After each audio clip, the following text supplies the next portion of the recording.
Have you thought of what it means to be good and to live in goodness? I often do. Obviously, being good also means a lifestyle of goodness. But what is a lifestyle of goodness? The Vedas, the timeless, self-evident knowledge of ancient India answers that to understand goodness, we must recognize that there are three different ways to live. The first is in ignorance, where nothing has a purpose. And the second, in passion, where everything is about selfish enjoyment. And the third one is in goodness, where life is about self-realization. And that's where we want to go. Now, when we systematically develop goodness, then the tendencies of ignorance and passion are subdued and we get to enter a life of goodness. And as one becomes more strongly situated in goodness, the search for the spiritual, characterized by Bhakti Yoga, becomes prominent, and inclinations towards faithlessness are quickly vanquished. Okay, but how to be situated in goodness? Answer: cultivate those things already in goodness. What are those things? Here are some. Organize your time. For example, rise early for morning meditations and go to sleep early for a clear head. Make sure you are in control of your time and not a slave to it. The next is habits, and this is a big one. Abandon foods of violence, meat and fish. Adopt a plant-based diet. Give up destructive cravings like alcohol, drugs, and cigarettes. Reconsider the role of sports and exercises as activities to keep only good health and not to enhance bodily beauty. Now, the next topic is water. Keep high standards of cleanliness and bathe at least twice a day, and not with hot water. If possible, live near large bodies of water, which obviously nurtures a bountiful atmosphere.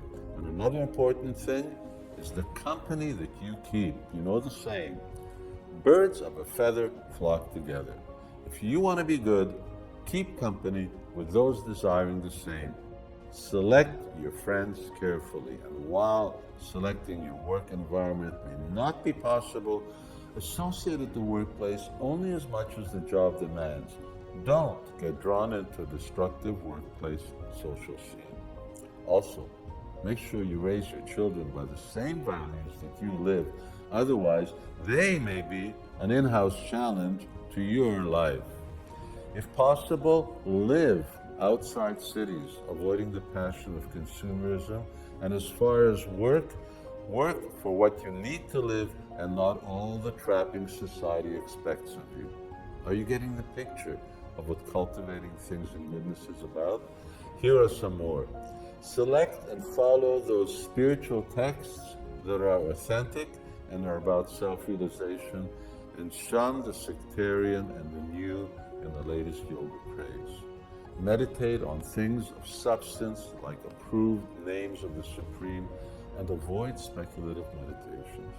And when it comes to mantras, chant those that praise the Supreme and reject those that offer wealth and fame. And finally, live your life dutifully, which may not always be the most desirable thing, but it's the right thing, the good thing. Of the various things I mentioned and others, the rule of thumb is reject those in ignorance, be indifferent to those in passion, and embrace those in goodness. By increasing goodness, the understanding and practice of Bhakti Yoga becomes natural, and transcendental knowledge is awakened. And when knowledge of your spirit soul is revived, and the illusory identification with the body and mind are driven away, then by the further development of transcendental goodness, you will attain life's goal. This is living in goodness.